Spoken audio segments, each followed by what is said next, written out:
Hi, I'm Grace, and this is Bumblebee. And this is my husband, Matt. He's an excellent chef. In my opinion, he's brilliant. I call him Matty. And we're fortunate enough to live in this beautiful apartment on a lake here in Canada. And recently, we've decided that we're going to move to Croatia. People keep asking us, why would you leave Canada to live in Croatia, which was former Yugoslavia?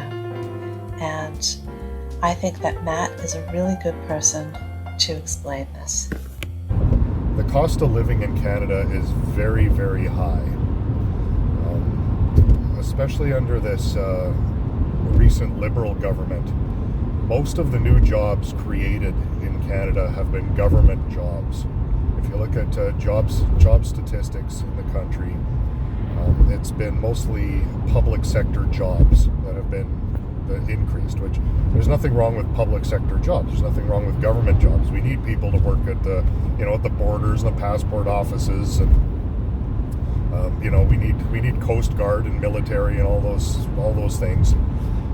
But when extra departments are built and brand new managers and workers are brought in and hired, and all of these new offices and services are created, it costs money to run that. And there's basically, the government can pay for it in two ways. They can either use tax revenue from people to pay for all those jobs, or they can print money and borrow money basically and pay them that way. And this is what our government has been doing. So taxes have been increasing over the last 10 years. So Canadians are paying more, and also the government has been printing more money and spending more money on those jobs. And Canada has doubled its debt in the last 10 years.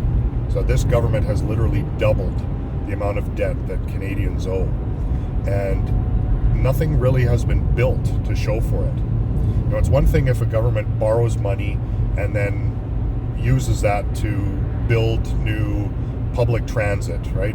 Build new commuter rails, new bridges, new airports, new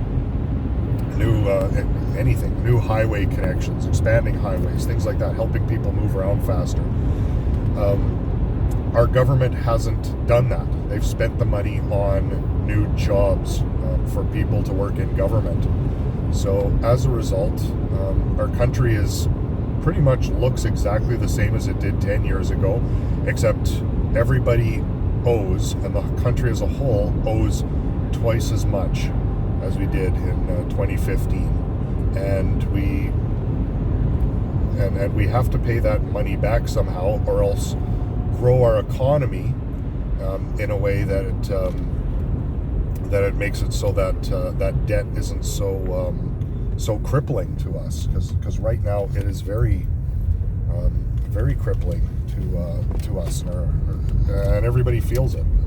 Whether it's a grocery store or putting gas in your car or buying electronics or buying anything, we're paying back all of that debt that the government accrued.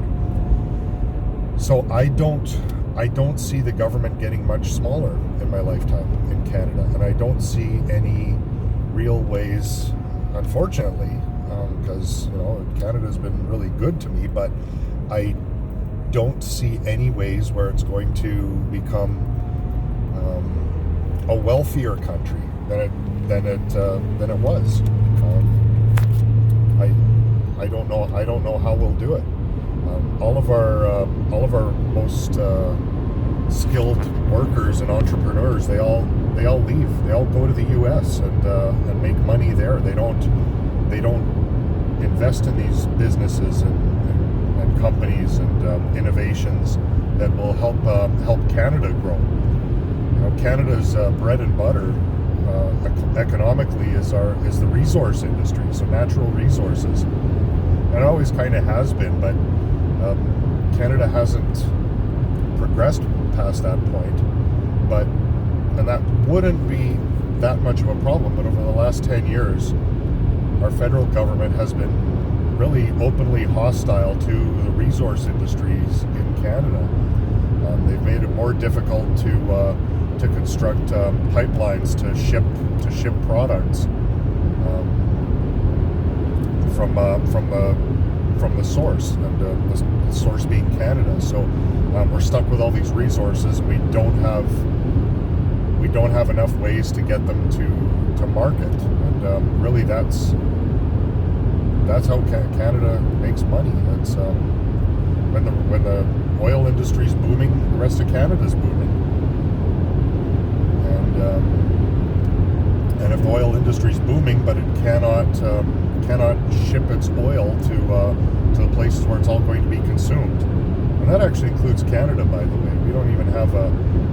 We don't have a pipeline from Western Canada, where it has maybe the second or third largest proven oil reserves in all the world. We don't even have a way to get that to Eastern Canada, where most of the oil consumption in this country happens. So Eastern Canada, they import all their oil from Gulf dictatorships in the Middle East. And I know there are people who would disagree with me and say, no.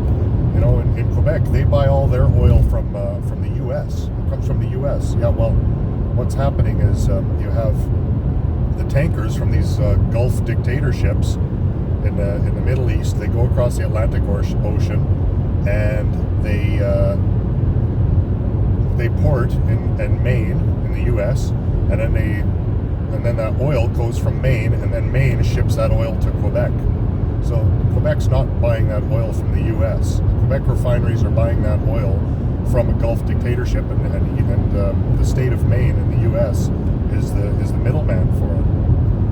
So anyway, Canada can't even, you have a place where there's a huge demand of oil in our country, and then you have a huge reserve of oil that has nowhere to ship it to. And our country's not even smart enough or clever enough or industrious enough to even build a pipeline between, so that we can use our own resources in our own country in the most efficient ways possible. So it makes it very, very hard to live in this country and be optimistic that when I retire, that things will be better, that I'll have more money, our dollar will be worth more, our pensions will be worth a lot more than they are today, that there won't be rampant inflation, that we won't have another government that just borrows money without any concern for people 10 or 20 years down the road. And I don't think it's going to get easier. And you see a lot of Canadians, when they retire, they're moving to countries where their money will go farther, when they can have a better standard of living. Like Mexico, a lot of Canadians are retiring in Mexico, and in places like Portugal, and just there are numerous other countries. If you did a search, I'm sure you'd see a lot of places where Canadian expats are going. And one of those places as well is Croatia. Croatia's it's recently a country that's become part of the European Union. So I think it was 2013 it became part of the European Union. So it's a modern country. It's part of former Yugoslavia, so it has been under a heavy socialist rule. They fought a war of independence to become an independent country and become more democratic and more capitalist. And it's still a country where the cost of living isn't obscene. It is getting more expensive because people are moving there, but another thing is the climate's nicer. The climate in Canada is horrible. Here we are in lower mainland, which has one of the mildest climates in all of Canada. It's almost 10 degrees here at Christmas time, but it's gloomy. It's gloomy, and it's just dark, and there's been cold rain every day for weeks and weeks and weeks. It's absolutely miserable. Even driving around, like the sun goes down at 4:30 p.m. and it's dark, and then if there's not even snow on the ground to brighten it up a little bit at night. And then you go to the places in Canada where there is snow on the ground and it's 20 below, and you suffer frostbite when you're outside. And then even in the summertime in Canada, it doesn't get too hot in most of the country.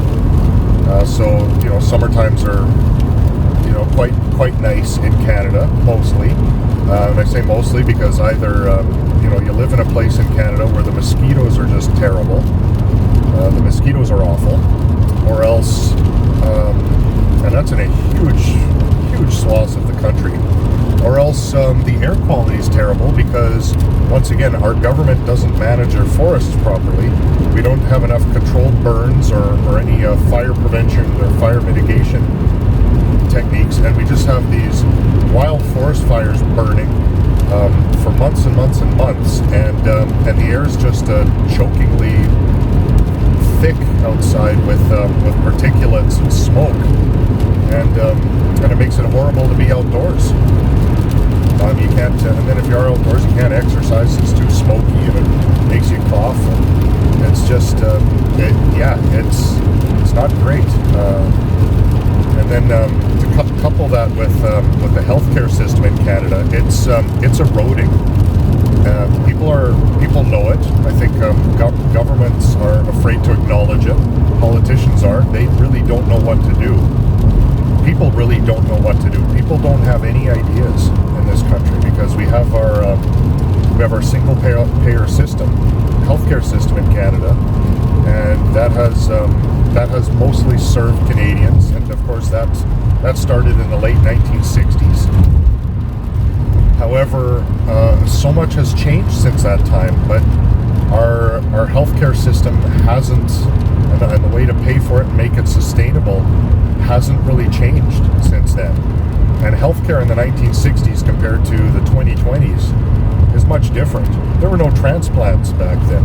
There were no lasers and different all the different expensive laboratory tests and diagnostics and MRIs and CT scans and all the extra specialists that are required for all of that.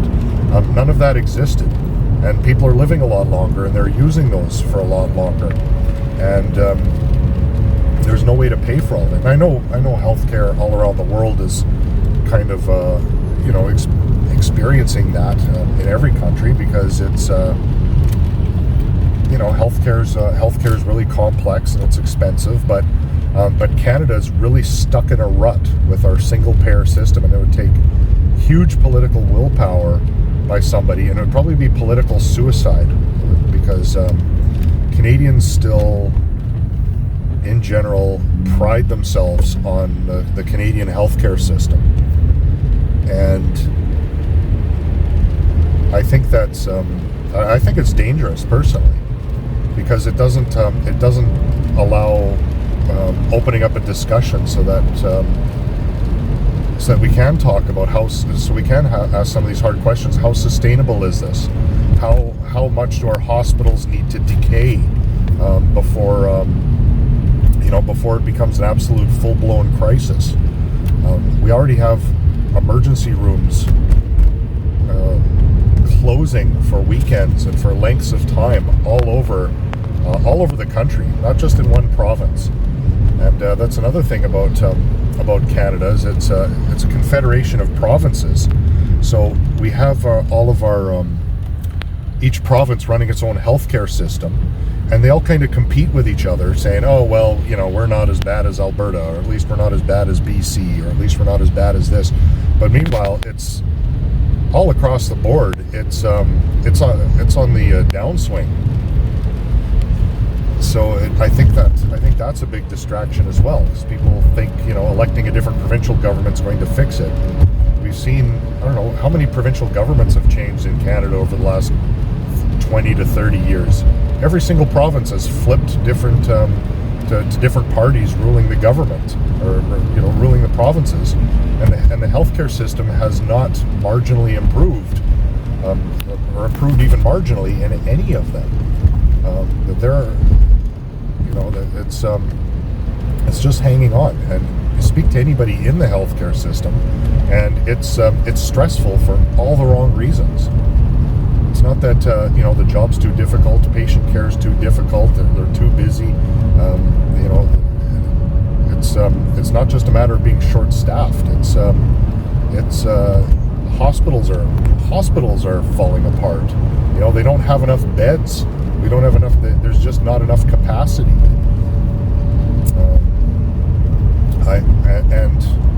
I think if Canada wasn't so married to its single-payer system, I think that there would be some alternative ways for money to come into the Canadian healthcare. Medical tourism in Canada is at an all-time high. There are in BC, there are cancer patients who cannot get. There was no care for them in BC. There was no capacity in BC, so the BC government paid American hospitals to take these BC cancer patients so that they could get treatment. So here's Canadian money. I don't know how much money was spent. I don't know if the government's fully transparent with it, but we are paying American doctors and American hospitals to look after Canadians. This is what the BC government is doing with Canadian tax money. It's funding U.S. hospitals. Now, why isn't that possible in Canada? Canadians are increasingly going to the U.S. for care because you're on a wait list for a long time in Canada, and you might die, or you might get to a point where if you need if you need some type of joint replacement or something like that, it might erode in that time to such a point that it's irreparable damage. There's no way that you can recover for it. It's become permanent just because you have to wait. So some people, and if they have the ability to do it, they will save money or borrow money or do whatever they can to go to the US and get the procedure done faster. So why can Canadians do that? Why can Canadians who can afford it? So these are, of course, these are not lower class Canadians. These are, these are well-off Canadians, upper middle class and the elite class or millionaire class, whatever you want to call them. They can afford to do this. They can afford two-tiered healthcare. They can afford to go to a luxury hospital in the U.S. and pay to get whatever care that they want and whatever care they need to get it done now, to jump the line. Wouldn't it be better if all that money stayed in Canada and supported Canadian doctors and Canadian nurses and helped with retention of some of our staff here, or help to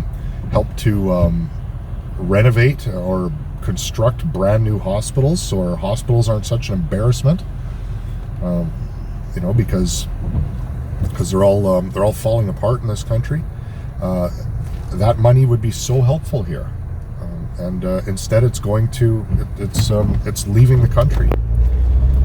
So it's I don't know what the solution is, because you mention any of this to Canadian in a healthcare debate, and it always comes up with the same refrain of, oh well, we don't want to go down that road of being the American system. We don't want private hospitals or anything like that. No, we don't want to be like the Americans. And I think it's unfortunate that Canada shares such a long border with the U.S. and it's the only country that most Canadians are highly familiar with, because the American system has a ton of problems too. But you look across the world, and all of the developed countries in the world, all of these countries with high standards of living for all their citizens, they don't have a single-payer system like Canada does. It's not because the Canadian system is the best. If the Canadian system was the best, you would see all these other countries. You'd see Japan and England and you name it, Denmark, Sweden, Norway, Germany, France. You would see all these countries all switch to the Canadian system, but they don't. They all have their own systems, and they're usually mixed systems, and those work a lot better for them. And they actually spend a lot less money on their healthcare than Canadians do.